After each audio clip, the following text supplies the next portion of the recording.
pernah ke dia waktu itu ketika diwawancara tempat lain, cerita keseharian dia segala macam. Buat saya apa yang dia tampilkan itu adalah gabungan.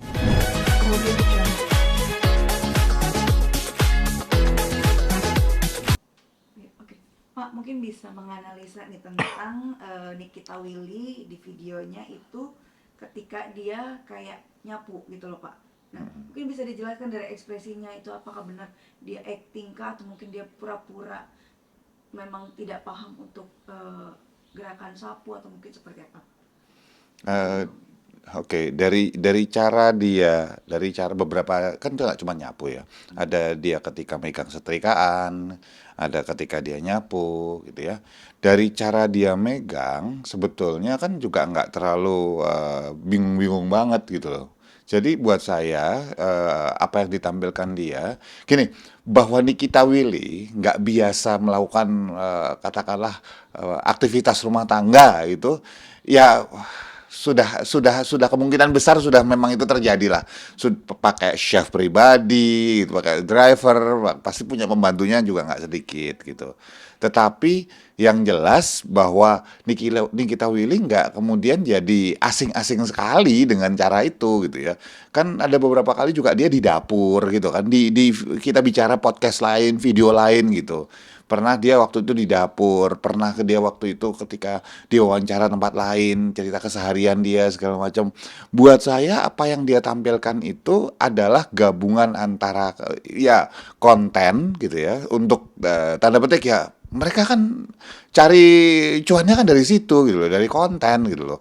Tetapi apakah dia asing sama sekali? Ya enggak lah. Ya, cukup kelihatan dari cara dia megang, cara cara dia berekspresi ketika pura-pura nggak tahu banget gitu loh. Ya, ya dia nggak ahli enggak gitu, nggak ahli nggak sering enggak gitu. Tapi bukan hal baru gitu loh. Ya, saya cuma mengajak jangan jangan percaya gampang percaya gitulah gitu loh. Ya, untuk hal-hal yang sebetulnya mereka juga sebetulnya bisa dan tahu. Sekali lagi, nggak ahli dan nggak sering tapi. Tapi bisa dikatakan kayak misalkan memang di dunia perkontenan memang ada bumbu-bumbu gimmick mungkin biasa ya Pak ya. Itu mungkin melihatnya seperti apa nih Pak? Dalam dunia perkontenan, gimmicknya itu 80%. Bukan 20% gimmick, 80% konten, enggak gitu loh. Kontennya 20%, gimmicknya 80%. Misalnya ada tempat enak gitu. Ini hidden gem. Hidden gem gimana? Tempatnya jelas gitu misalnya gitu. Nggak terlalu masuk-masuk ya. Masuk-masuk itu mungkin hidden gem misalnya kayak gitu. Terus misalnya ada yang bilang, enak banget begitu dicobain. Biasa sih, nggak bilang nggak enak sih misalnya gitu konten-konten makanan gitu ya. Tapi kan itu memang digunakan buat para influencer atau KOL ya, Key Opinion Leader, buat apa? Buat mempengaruhi orang.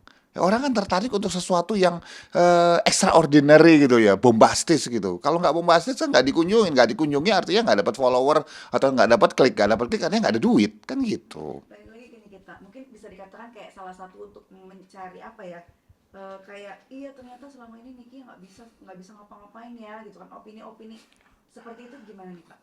Ya opini-opini yang misalnya ada orang bilang bahwa selama ini kita nggak bisa ngapa-ngapain. Itu opini yang persis banget dicari untuk engagement kan. Jadi orang seru kan, wah ada yang kemudian pro, ada yang kontra. Itu engagement yang jadi mahal untuk endorsan gitu loh. Ya, udahlah, kita hidup di zaman ketika sosmed itu dijadikan ajang untuk berlomba-lomba menampilkan sesuatu yang kebanyakan justru nggak real gitu. Ya kalau mau nyari ya cari bener-bener dicari bukan hanya sebuah video atau konten kemudian kita langsung ambil kesimpulan. Jangan, polanya aja dilihat dari banyak video sebelum-sebelumnya. Dari segi mukanya mungkin Pak emang kelihatan sekali aktingnya atau mungkin seperti apa nih? Dia senyum. Kalau misal orang nggak ngerti beneran kan dia bingung terus kalau ketawa gini ya ketawa kelihatan tarikan di sini ini enggak ya ketawa ketawa formalitas gitu loh maksudnya. Ya buat saya itu konten sekali sudah gitu dan tidak salah loh ya. Bukan sesuatu yang salah, bukan dosa juga gitu. Ya nggak apa-apa. Cuman kalau orang yang males untuk sesuatu yang nggak real nggak akan nonton gitu aja. Oke, tentang Sintayong mungkin untuk Sintayong sendiri ini seperti apa nih Pak? Dengan pemecatannya dia, mungkin dari ekspresinya dia seperti apa nih melihat? Ya kita dari podcastnya, dari video Sintayong kita nggak bisa lihat Sintayong itu gimana. Wong belum dipecat, orangnya juga nggak tahu. Ya ekspresinya kayak apa yang mau kita lihat. Jadi dia cuman waktu diwawancara itu grogi aja karena dia memang nggak biasa mungkin diwawancarai untuk hal-hal seperti itu dapat penghargaan gitu. Selebihnya saya tidak melihat bahwa dia tahu pemecatannya bahkan karena ada salah satu kata-kata yang dia sebutkan adalah dia memang ada pertanyaan bahwa kamu bisa bahasa Indonesia apa enggak dan dia jawab, wah, saya pernah belajar tetapi karena kesibukannya saya nggak sempat, nanti saya cari kesempatan lain untuk belajar. Itu kan sebetulnya sebuah konteks positif di mana dia mau belajar bahasa Indonesia lagi sehingga bisa disimpulkan bahwa dia saat itu sebetulnya kemungkinan besar nggak tahu bahwa dia akan dipecat gitu. Tapi ada beredar memang dia perpisahan dengan tim sepak bolanya dan memang sedih gitu, ada terharu gitu. Ya mana videonya? Kalau itu saya lihat boleh. Kalau ada videonya saya lihat mana. Bukan katanya, jangan jadi orang Indonesia kebanyakan. Percaya katanya terus dia domba mau.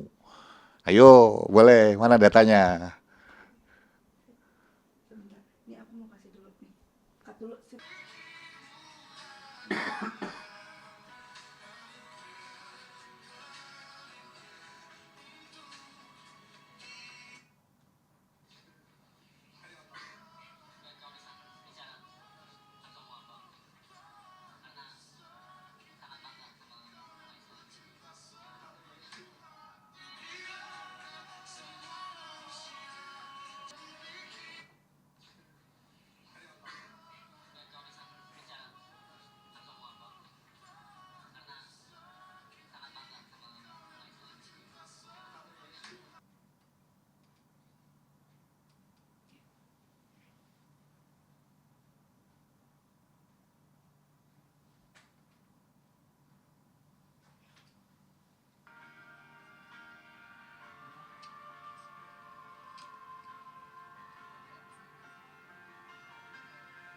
Oke, paham.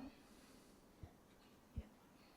Boleh Pak, seperti apa Pak? Mungkin dilanjutkan lagi dengan Ya, ketika Sintayong sedang pamitan dengan anak-anak yang telah dilatihnya selama ini ya cukup terlihat sekali bahwa dia itu sedih gitu ya.